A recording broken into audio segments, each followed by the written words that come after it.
Presiden Jokowi mulai gerah. Gerah karena namanya sering dicatut. Meskipun Gerindra dan Prabowo sudah masuk dalam pemerintahan Jokowi, tapi Fadlizon tidak pernah meralat apalagi meminta maaf atas segala bentuk penghinaan kepada Presiden Jokowi. Kubu Prabowo saat ini hanya memanfaatkan nama Jokowi untuk kepentingan golongan mereka sendiri. Tindakan mereka hanya akan memberikan citra buruk pada Jokowi. Kinerja Prabowo sebagai Menteri Pertahanan hanya akan jadi beban bagi pemerintahan Jokowi. Belum lagi kasus dugaan food estate yang gagal dan dugaan korupsi pengadaan alutsista serta pembelian pesawat-pesawat bekas yang benar-benar akan menjadi beban di pemerintahan Jokowi. Karena itu, kita meminta dan menuntut seperti halnya Pak Jokowi sendiri kepada kubu Prabowo agar berhenti mencatut nama Jokowi. Kalau bukan di Anies Baswedan, lalu di manakah Rizik Syihab dan kawan-kawannya berada gerangan? Seharusnya ya, kalau mereka ada di barisannya Anies Baswedan, ketika survei terhadap Anies itu turun, mereka pasti turun ke jalan untuk menaikkan hasil surveinya Anies. Kenapa mereka kok diam? Dan sebenarnya sudah terbaca sejak lama, pendukung Prabowo yang garis keras sebenarnya itu tidak pindah ke Anies. Mereka hanya tiarap dulu sementara. Dulu ingat nggak? Pernah Novel Bamukmin, salah satu tokoh 212, itu deklarasi dukung Prabowo. Anehnya, nggak berapa lama kemudian dia meralat ucapannya. Ditambah ada pecahan PKS, yaitu Partai Gelora, akhirnya merapat ke Prabowo. Kita sudah mengerti bahwa Prabowo masih menjaga basis terbesar suaranya, yaitu para kelompok garis keras. Kalaupun sekarang terlihat banyak pendukung Jokowi yang pindah ke Prabowo, itu tuh hanya sementara aja. Nanti kalau Rizik, 212, HTI, dan FPI akhirnya muncul juga, maka secara otomatis pendukung Jokowi yang sementara ini pindah ke Prabowo karena terbuai dengan narasi persatuan akan lari dan kembali ke barisan lamanya yang sekarang sebagian besar kumpulnya di Ganjar. Setiap ditanya capres dan cawapresnya, jawabannya belum ada arahan Pak Lurah.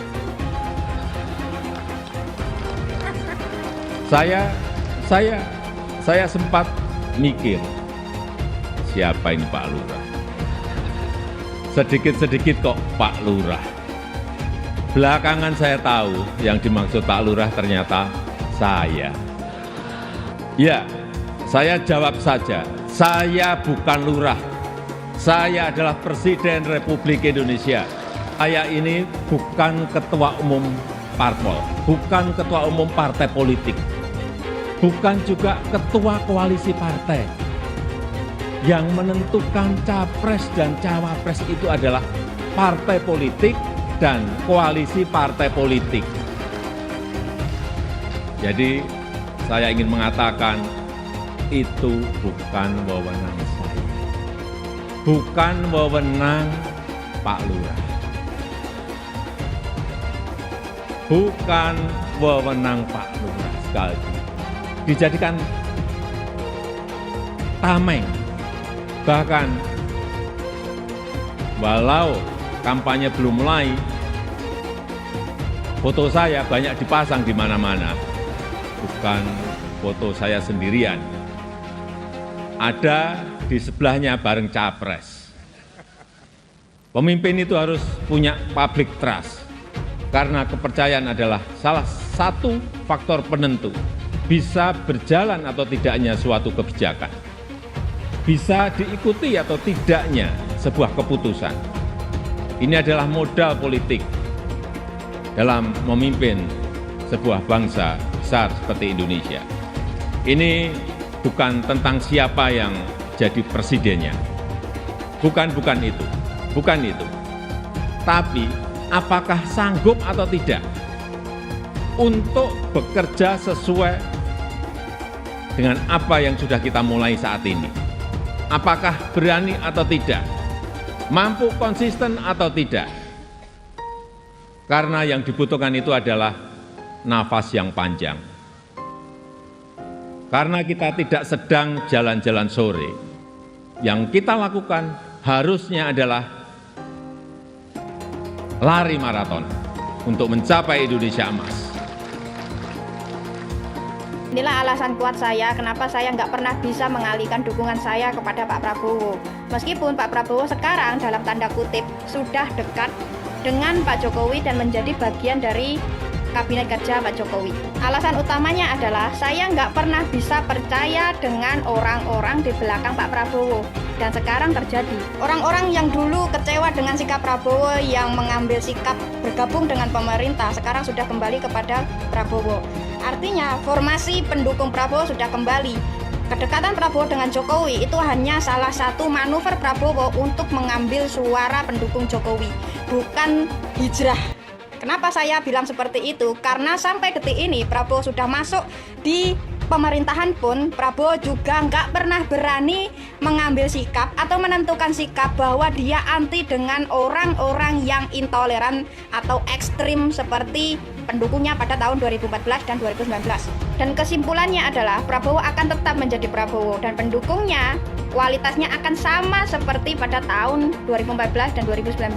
Orang-orang seperti itu pernah mendapatkan tempat di sistem pemerintahan kita seperti di era SBY. Dan hasilnya apa? Sendi-sendi pemerintahan negara kita disusupi paham-paham yang radikal. Apakah kesalahan itu mau kita ulangi lagi? Tokoh politiknya yang dari dulu sering misalnya memainkan politik identitas, kopar kapir, itu kok sekarang nggak nongol? Ada nggak sih pertanyaan dalam kepala kita? Hari-hari ini menjelang Pilpres Rizik kemana ya? Yang HTI itu kemana ya?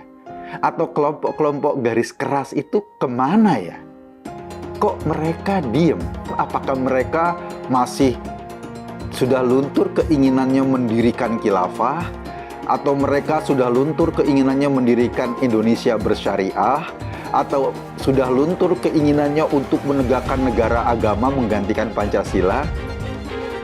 Mungkin dengan itu ada sebuah ide, nggak bisa lagi mengharapkan kelompok-kelompok pemilih yang melulu menjual agama.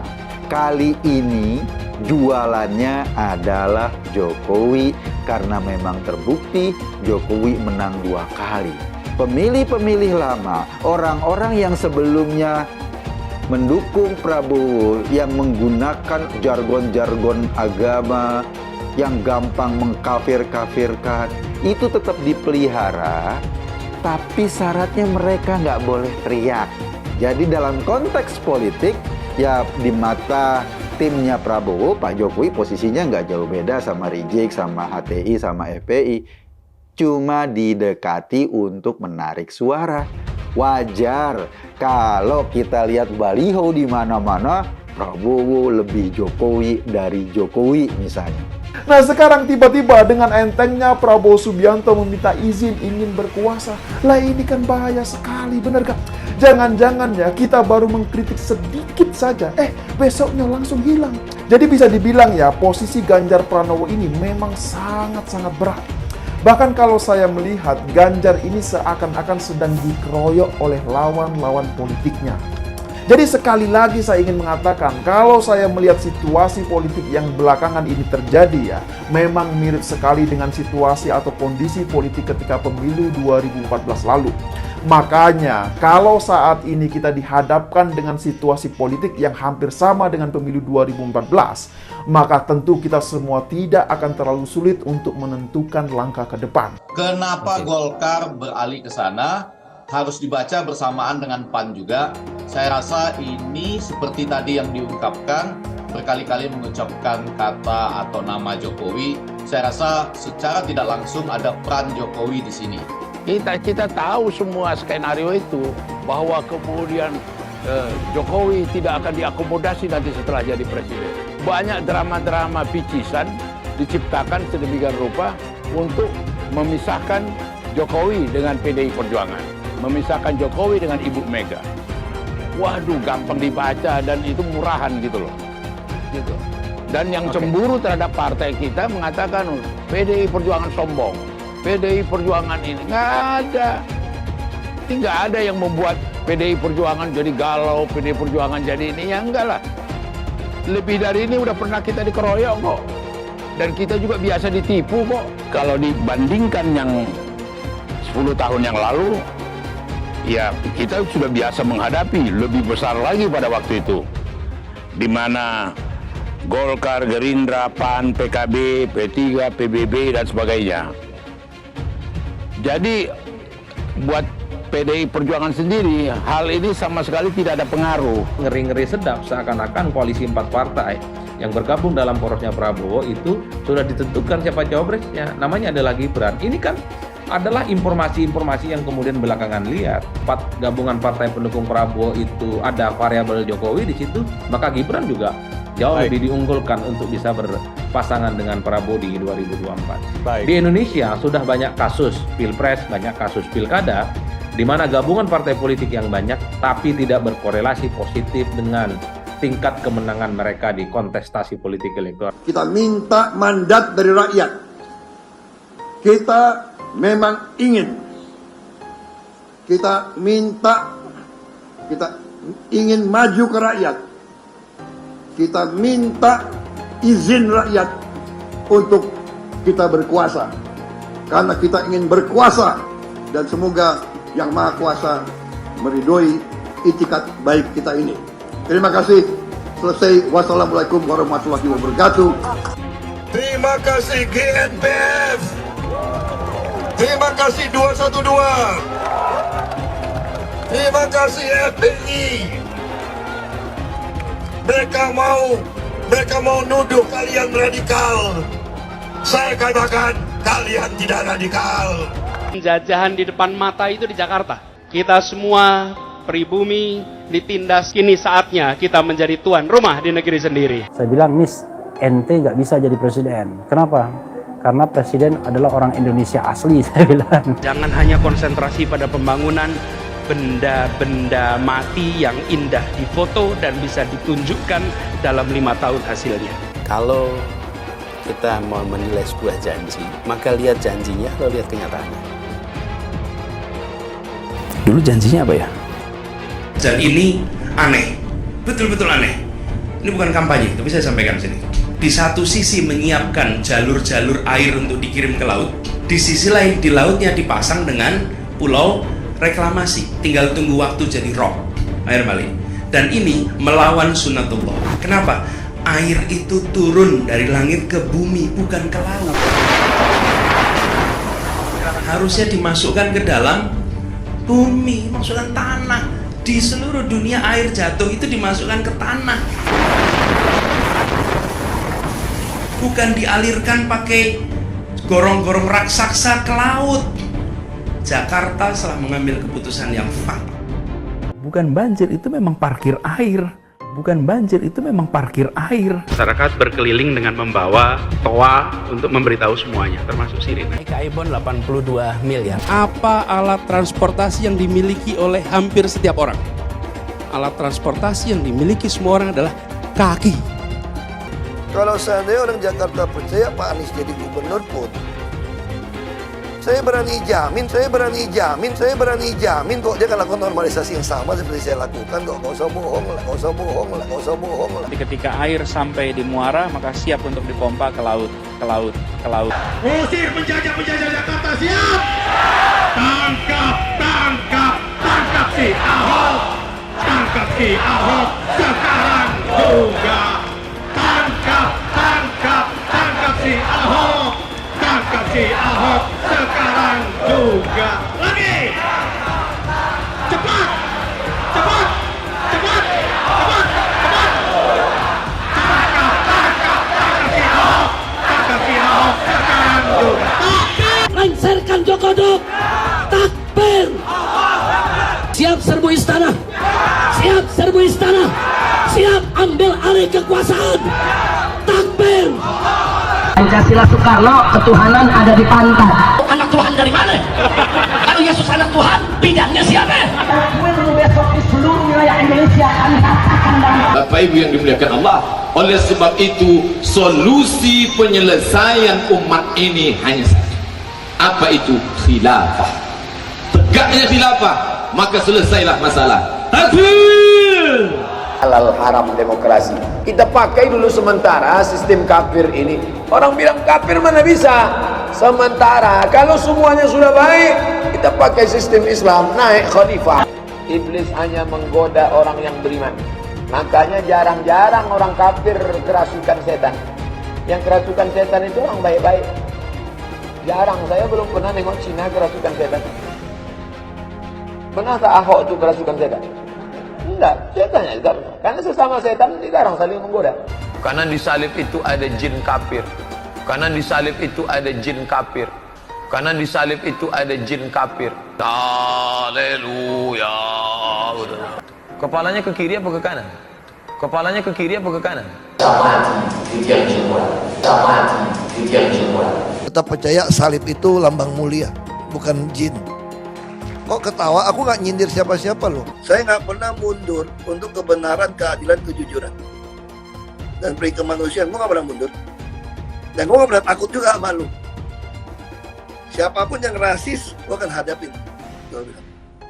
Karena rasis itu tidak berperi kemanusiaan. Sama saya ditanya dulu kan, kamu nyesel nggak statement kamu di Pulau Seribu sehingga masih masuk penjara? Tidak pernah nyesel. Karena saya mengatakan kebenaran. Anies didukung oleh FPI, HTI, dan pengasong khilafah lainnya. Etnis Tionghoa dicap sebagai pemberontak, sedangkan etnis Arab dianggap sebagai tuan atau tuan dari pribumi.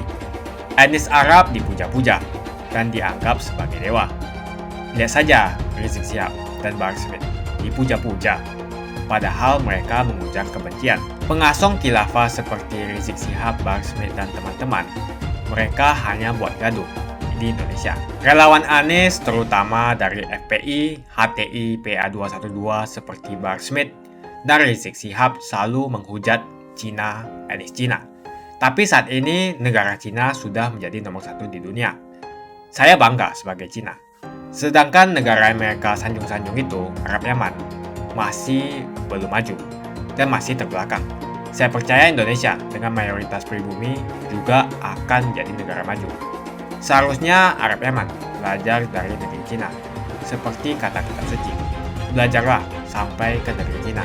Anies dan juga pendukung Anies seperti Rizik Syihab, Bahar Smith, dan kelompok-kelompok HTI dan FPI harus belajar ke negeri Cina supaya tidak lagi lakukan kelebihan bayar. Lihatlah rekam jejak Anies selama 5 tahun. Bayangkan Indonesia ke depan jika dipimpin oleh Anies. Dan bayangkan jika Anies menang. HTI dan FPI, ormas khilafah yang dibubarkan itu akan dikembalikan oleh Anies. Apakah kita mau Pancasila diganti jadi khilafah? Presiden Jokowi mulai gerah. Gerah karena namanya sering dicatut. Jokowi gerah tergambar dalam pidato kenegaraan soal arahan Pak Lurah dan ejekan plonga-plongo yang merupakan teguran keras kepada kubu Prabowo. Sementara sebutan plonga-plongo yang diingat oleh publik sering diucapkan oleh Fadlizon, salah seorang elit Gerindra. Fadlizon memang memiliki rekam jejak yang panjang terkait hinaan pada Jokowi. Kubu Prabowo tidak benar-benar membela Jokowi. Buktinya ketika Jokowi dihina Rocky Gerung, Prabowo baru bikin pernyataan seminggu kemudian. Itu pun setelah didesak terus, yang keluar dari ucapan Prabowo, Rocky Gerung keliru. Padahal ucapan Rocky Gerung itu sangat fatal, hanya dibilang keliru oleh Prabowo. Maka kita tidak akan pernah percaya lingkaran Prabowo benar-benar berubah dan bisa menerima Jokowi karena mereka tidak pernah meminta maaf dan tidak pernah meralat ucapannya. Meskipun Gerindra dan Prabowo sudah masuk dalam pemerintahan Jokowi, tapi Fadlizon tidak pernah meralat apalagi meminta maaf atas segala bentuk penghinaan kepada Presiden Jokowi. Dalam pidato hari ini, Presiden Jokowi kembali menegaskan kalau dirinya bukan ketua umum parpol yang bisa menentukan capres dan cawapres. Sesuai ketentuan undang-undang, hanya parpol dan koalisi parpol yang bisa menentukan capres dan cawapres, bukan presiden. Bukan wewenang saya, bukan wewenang Pak Lurah, tegas Presiden Jokowi. Secara langsung Presiden Jokowi sudah membantah pernyataan Hasyim itu pada hari Senin 14 Agustus di Istana Negara. Dalam acara deklarasi Partai Golkar dan Partai Amanat Nasional PAN, nama Jokowi dicatut oleh Hasyim Joyo Hadikusumo, adik Prabowo dan elit Gerindra, dan Ahmad Muzani, Sekjen Gerindra. Mereka mengatakan deklarasi itu atas izin, restu, dan arahan Presiden Jokowi. Secara tak langsung sebenarnya Jokowi meminta kepada pihak-pihak khususnya parpol dan politisi untuk berhenti mencatut nama Jokowi demi kepentingan politik mereka sendiri.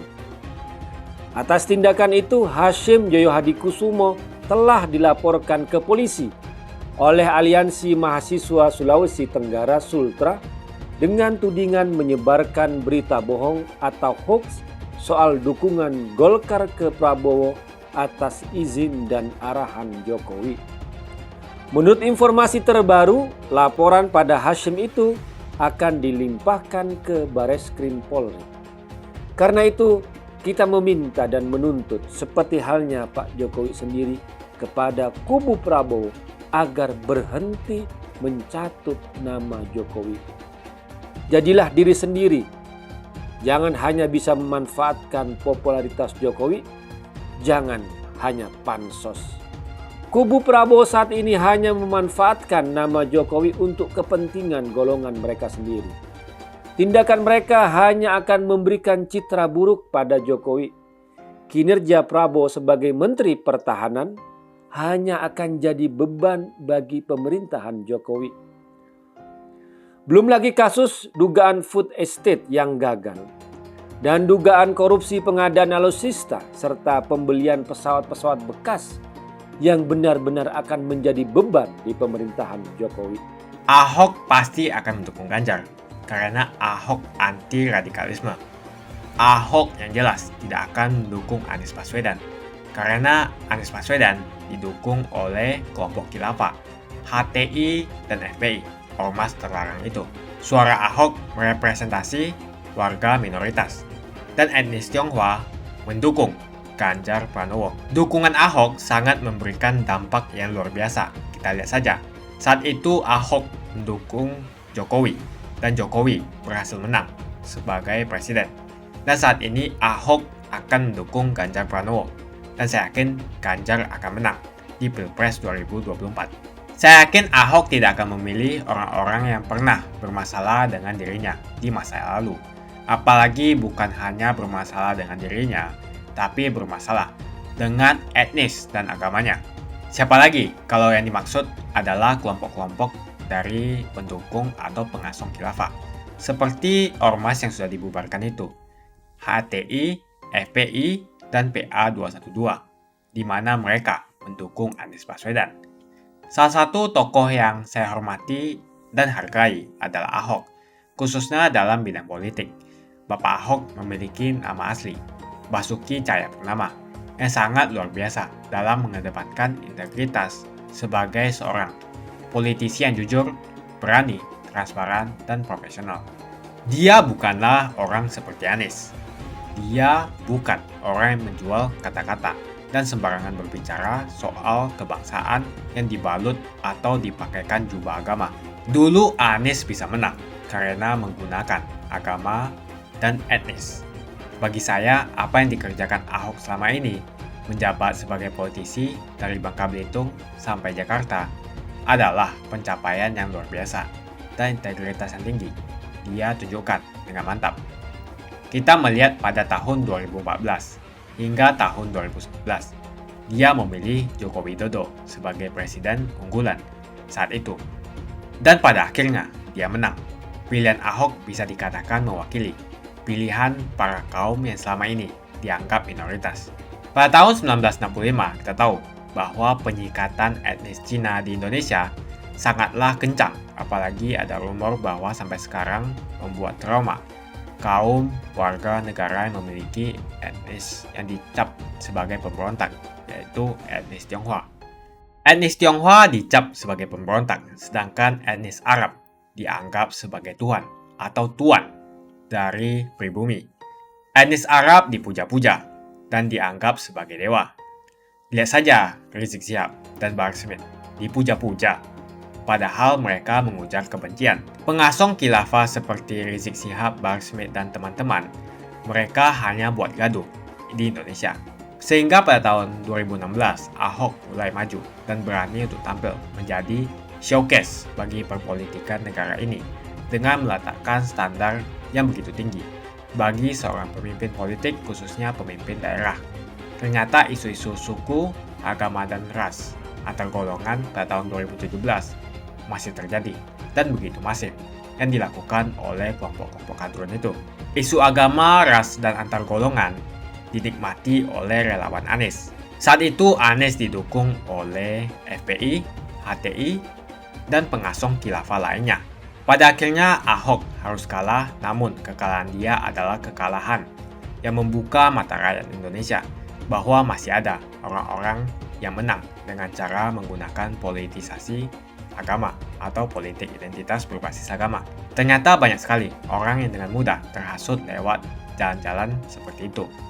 Maka bisa kita katakan bahwa tokoh politik yang didukung Bapak Ahok adalah tokoh politik yang memperjuangkan hak segala bangsa, seperti yang dituliskan di Pancasila, yakni sila kelima mengenai keadilan sosial bagi seluruh rakyat Indonesia, tanpa memandang etnis, suku, agama, dan ras.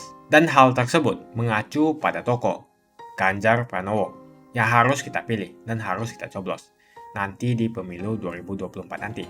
Yang pasti bukan Anies Baswedan. Relawan Anies terutama dari FPI, HTI, PA212 seperti Bahar Smith dan Rizik Syihab selalu menghujat Cina, etnis Cina. Tapi saat ini negara Cina sudah menjadi nomor 1 di dunia. Saya bangga sebagai Cina. Sedangkan negara Amerika sanjung-sanjung itu, Arab Yaman, masih belum maju dan masih terbelakang. Saya percaya Indonesia dengan mayoritas pribumi juga akan menjadi negara maju. Seharusnya Arab Yaman belajar dari negeri Cina. Seperti kata kitab suci, belajarlah sampai ke negeri Cina. Anies dan juga pendukung Anies seperti Rizik Syihab, Bahar Smith, dan kelompok-kelompok HTI dan FPI harus belajar ke negeri Cina supaya tidak lagi melakukan kelebihan bayar. Yang jelas saya memilih pribumi, bukan yang dari Yaman. Ganjar jelas pribumi, nasionalis, dan pasti akan melanjutkan visi dan misi dari Pak Jokowi. Anies merupakan antitesis daripada Pak Jokowi dan diragukan kenasionalisannya, apalagi pribumiannya. Antitesis artinya bertolak belakang dengan Jokowi. Anies sudah menyatakan tidak akan melanjutkan semua program dari Pak Jokowi. Jadi semua pembangunan yang dilakukan oleh Pak Jokowi akan dihentikan oleh Anies jika Anies menjadi presiden. Lagi pula Anies didukung oleh khilafah dan pendukung Anies adalah ormas seperti FPI dan HTI. Apa kita mau FPI dan HTI kembali di Indonesia jika Anies memimpin? Anies juga dikenal sebagai bapak politik identitas yang menghalalkan segala cara untuk menggapai kekuasaannya, termasuk menggunakan politik identitas berbasis agama. Lihatlah di kasus Ahok waktu itu. Kita sudah bisa melihat hasil kerja Anies selama 5 tahun di Jakarta. Tidak ada satupun janji yang dipenuhi dan tidak ada kinerja yang bisa dibanggakan. Dari DP 0%, OKOC, kelebihan bayar, Formula E, banjir, sumber resapan, jalan rusak, dan gonta-ganti nama jalan. Lihatlah rekam jejak Anies selama 5 tahun. Bayangkan Indonesia ke depan jika dipimpin oleh Anies. Dan bayangkan jika Anies menang. HTI dan FPI, ormas khilafah yang dibubarkan itu akan dikembalikan oleh Anies. Apakah kita mau Pancasila diganti menjadi khilafah? Bagian Indonesia Timur yang mayoritas non-muslim seperti Bali tidak akan setuju dengan khilafah atau sistem khilafah. Mungkin Indonesia akan bubar jika Anies menjadi presiden. Perkataan Ahok sudah terbukti dan Jakarta sudah menjadi korban. Jangan biarkan Indonesia menjadi korban kibulan Anies Baswedan. Umat minoritas terutama kaum Tionghoa, tidak akan memilih Anies Baswedan. Saya yakin karma Ahok mengejar Anies Baswedan. Dulu Anies memainkan politik identitas kepada Ahok. Sekarang Anies dipertanyakan kepribumiannya karena dia teriaman. Itu saja opini saya hari ini. Tuliskan opini kalian tentang Anies Baswedan. Jika kalian setuju dengan pendapat saya di video ini, pastikan kalian menekan like di video ini dan bagikan video ini ke teman dan family Anda supaya mereka semua mengetahui tentang informasi ini.